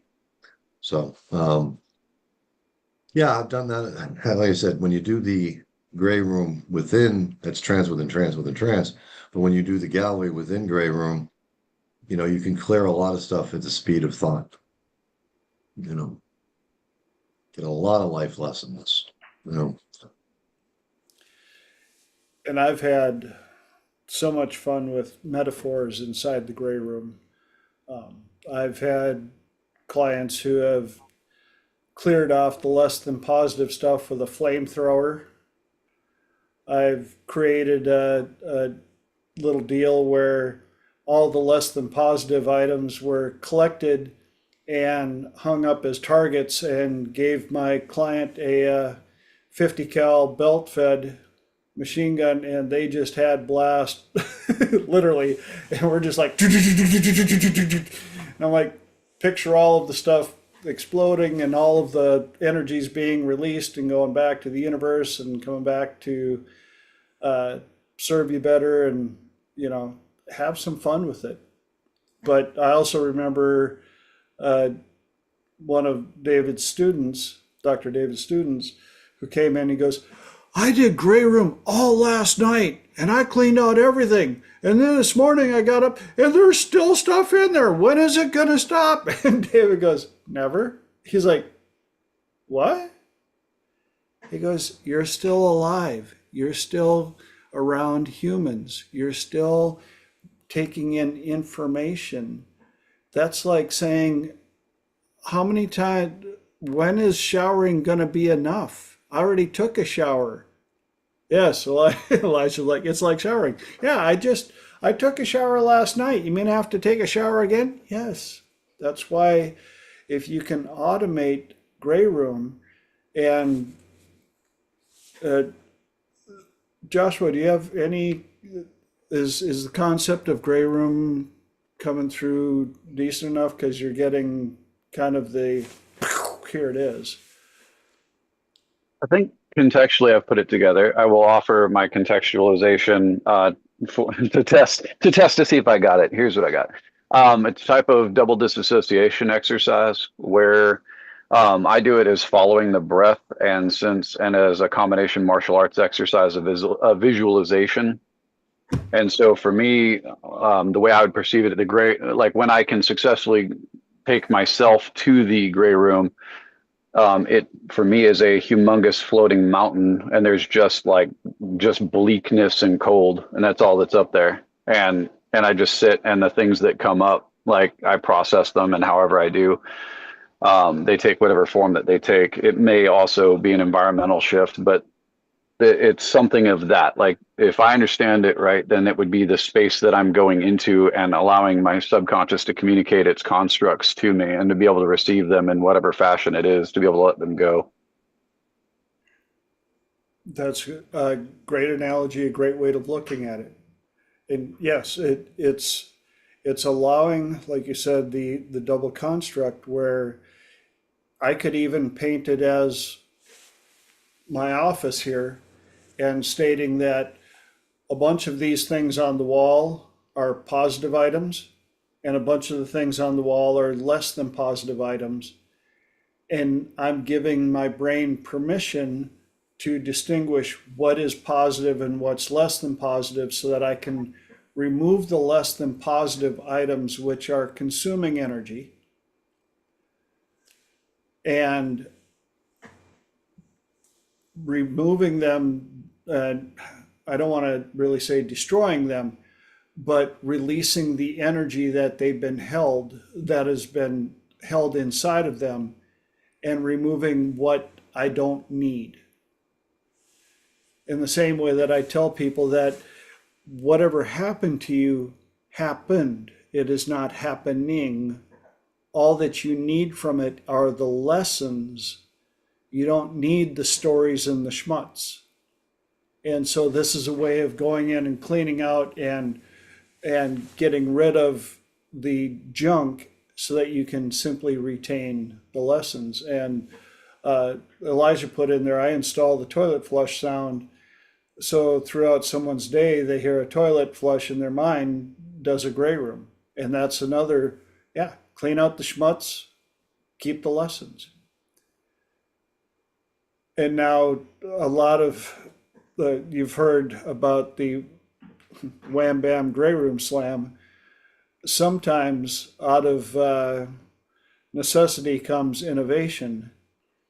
And we were doing this, Dr. David was teaching gray room, and we had to do the exercise 3 times with 3 different people. And I had done it with 2 people and ran out of time. And as we were walking back into the classroom, one of the students there, I said, hey, I got to do one more gray room. And he goes, oh, dude, we're out of time. I said, time is an illusion. And you've done enough gray room. We can do this. And he goes, all right. I said, good. Close your eyes. Bam, boot, you're in the gray room. Open your eyes, notice how different you feel. And he goes, dude, that was crazy. And I'm like, really? He goes, yeah. I said, did you miss anything? He goes, no, not a bit. I went, woohoo. And so I took that situation and learned how to be able to utilize and teach it to my clients. And I've had clients that have been going through some, we're just going to say, rough times. And I gave them permission that they can contact me personally whenever they need. And I would put them through the gray room slam and you could hear the weight drop. And they're like, oh, thank you. But it became that easy. And I also took that construct and turned it into other applications, such as teaching. And like for you, Joshua, you could take that construct and utilize it for going through martial arts movements. And I can't think of what is the name of a full movement for practicing martial arts. Depends on what style, but usually it's a kata or something like that. Thank you. Yes, and I taught this for a couple of students to go through their kata in like that, because they can picture it in their mind. And the way that I taught it, if it's in person, I will tell them, is there a movie that you have seen so many times that you like so much that if you happen to be walking through a hallway and just happen to see into the room for a split second and you saw it on the television, you would know the movie, you know the scene, you would know what part of the movie it's in. I'll get somebody like that, and if it's in person, I will do it on their arm, and I'll go, here's the beginning of the movie, here's the end of the movie.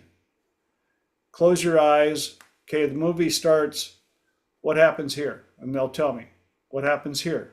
They'll tell me. What happens here? They'll tell me. And then I'll go, okay, and I'll go backwards and I'll go, what's here? And they'll tell me, and I'll go, okay, here, and we're at the end. Now watch this. Close your eyes, and I'll go, movie starts, and I can run my finger up their arm and go, and the movie ends. Did you miss any part of the movie? And they'll open their eyes like, holy shit. And I'm like, did you miss any part? No. You just watched a 2-hour movie in 10 seconds and you didn't miss anything? No. I went, good. We'll do it again. Close your eyes. And they'll see the entire movie because they know it that well. Well, you can do the same with katas. Kata starts here. What's this position? What's this position? What's this position? What's this position? Here's the end of the kata. Now watch your body go through the whole thing. And they'll be able to see it, and they can practice it in their head over and over and over in that trance, and come out and do it better than before they started that. So there's lots of applications that I stumbled across for this right out of trying to do the Grey Room Slam quicker. Lenora. Quick side note for that arm one where you're talking about the movie. We've also done that for where I was in a speech, because that's how you made sure I knew everything before I did my TEDx.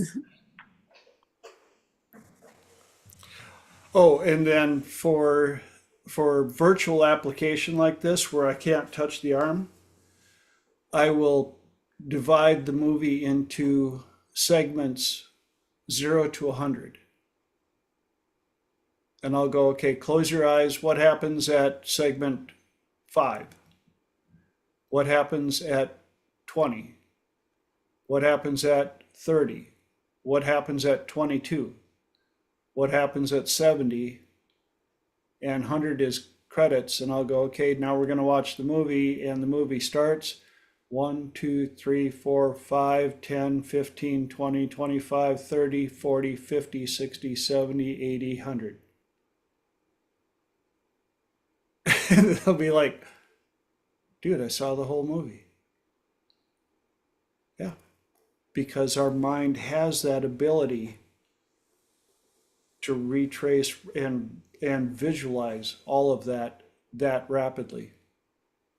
Just like when you watch the Blue Angels and Thunderbirds, what are they constantly doing? They're in the classroom, eyes closed, and they're visualizing every move as a unit, counting it off, clicking it off, and they will videotape themselves to watch every movement that they have. They don't have to be in the cockpit to make it real for them. Mark. Yeah, I was just thinking something that Joshua might relate to, is again, the gray room's supposed to be a positive place. It's, it's warm, it's comforting, it's inviting. It's a place that you could be familiar with. In your case, maybe you could visualize a dojo. Okay, one that you're familiar with, one that you might have visited in the past. And, you could put all those elements into it, and then go through the gray room exercise, because it doesn't have, like I said, and it could be, but for you with your martial arts training, you could do the kata, but you could also do like I said, but you visualize yourself, imagine yourself in a dojo. That popped into my head. That was a good squirrel. And Elijah put in a great comment in over here. It said, if they can mime it, it's even stronger. Yes, if when I'm working, I will visually have them reach up and pull stuff off the walls and do things like that. Joshua. Just to respond to that, because this ties in what Mr. Elijah said, and also you, Mr. Mark, is, and thank you for relating it to the martial arts. The dojo doesn't really work for me necessarily, but I'll explain that. And this goes into what would need to be one of those longer conversations that I don't usually get to tell people, as we just don't have the time to hit all the dependent variables. But the most comfortable place that I understand in this life is in the middle of a fight. And so now when you said that, I was thinking back, because the way that I soothed myself a lot is like when I was sleeping, that's what I would do, right? Or like, when I was going through stuff, people, the terrible things were happening, whatever. But in my mind, all the people or all the objectives, like it might be all the teachers of the different classes that I was going through. It might have been the instruments of terrible things. I just assigned it a character, and then I spent all night fighting it. And then so like, it would just be like a mental exercise, and I would just be going through, and it would be like something out of the Matrix, like we're climbing the walls, we're fighting on the ceiling, like, we're doing all this stuff. And, so like when I spoke earlier too, of like being up on the mountain, and I was going to say one of the stark differences of what you guys were talking about with the gray room and what I understand is that in that place, it's just radical acceptance. I've never looked at it from the place of positive qualities. And I've got some supposition as to why that is, but a lot of it was just radically accepting what is, because that was the component I was missing. But like, as a fight, and I think this ties into what you were saying too, TJ, is because it's like got that tactile component. Because one of the things that I like to do with people that I know, or that I'm meeting, is to like basically do martial arts with them. And the way I sometimes do it now is just to offer showing them a technique, right? So I don't remember if we were talking about it, but it was like defending yourself with a pen or something. Yes. It was like one of my favorite weapons of all time is a hard-bodied Sharpie, because it's basically like a cabochon, but like I can get it on every airplane and stuff I've ever been on. But like, I'll say something to that effect, and people will be like, what? And then I'll be like, oh yeah, and then they'll be like, and I'll be like, can I show you? And they'll be like, yeah. And so I'll take them through like a small little demonstration. I'll be like, yeah, just like play patty cake, but with my face. And then, as they go to like put their hands forward, I just tap their hand with the pen, in all the different ways that I would do it. And then they're like, damn, okay. And I'm like, yeah, so if you want to be aggressive, you want to be nasty with me or whatever, your hand has got to come from your body to wherever on me that you wish to do harm. And that pen is going to be there waiting for you. And because I'm a martial artist, when I'm done, I get to sign my work with the pen, right? So like, Yes. but so I would do that because then the moment I make contact with them, it's like being able, as I don't know, as fighting for so long, not only can I, like, if I touch you at the wrist, I can tell exactly where your feet are and what your feet are doing, but energetically feel through your entire body, and whatever you're not will be right there, and you can't lie to me in that space either. Yep. And so, but like, I'd take that to that space of mine where I would just wrestle and fight and, and do all that stuff with all the things. And, so that's the way I perceive it. But I've just never been in a place where that, the idea of like, what are my good qualities to reinforce? It was more of just like, okay, this is what I'm fighting. So I'll just keep fighting until I break it down. Because in combat, you're not like, I'm a goodest boy. You're like, this motherfucker needs to die. Like, like, you're not sitting there thinking like, do I need to flip over the pancakes? No, I need to put out some more bullets. Like, that's, so you're just getting it done. So like, Yep. And speaking of getting it done, we got it done. Another episode, made it all the way to 181 complete. I want to thank you guys again for all of the input and for showing up and making this possible, because again, I'm not doing this for me, and I never wanted to be a talking head. I didn't want to show up and just be a face on the screen and speak at you guys. I love the interaction, and I hope that the recordings and stuff like this get out to people that need to hear what we're covering. So for those of you that are watching the recording, please share this with other people. I, I'm not EJ. saying that for my glory. Mark, you got your hand up? Yeah, again, I wanted to kind of wind this up. Again, I said I have my one and only Lutheran joke, and you indicated that you might be, you had some Lutheran roots, but I have my one and only Lutheran joke. I wanted to tell it real quick. This Lutheran minister went to a men's meeting, and he talked about sex, and among the men, and he got a standing ovation, and when he went home, his wife asked him, "What'd you talk about?" And he was a little embarrassed, so he said he talked about boating. So the next day at the market, the wife was shopping, and the butcher came out of the back and said, "Hey, I just wanted you to tell you, your husband, we had such a great time. It was a great speech. It was most amazing." And the wife said, "Yeah, but I was a little surprised about his subject matter. He's only tried it twice. The first time he got sick, and the second time his hat blew off."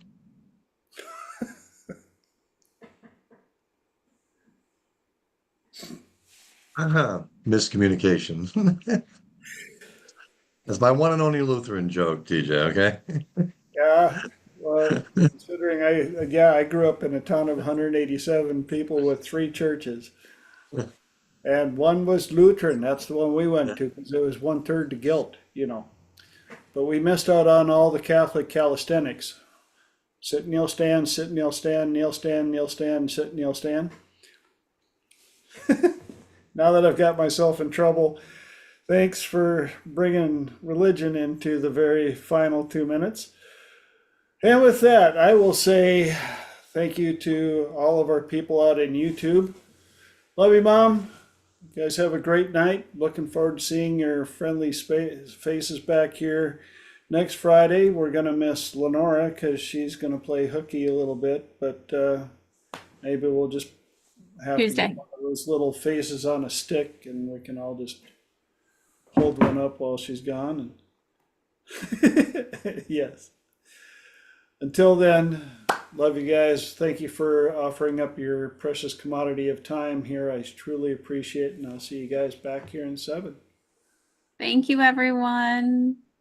You gave me so Good many different night. ideas for Gray Room. This is great.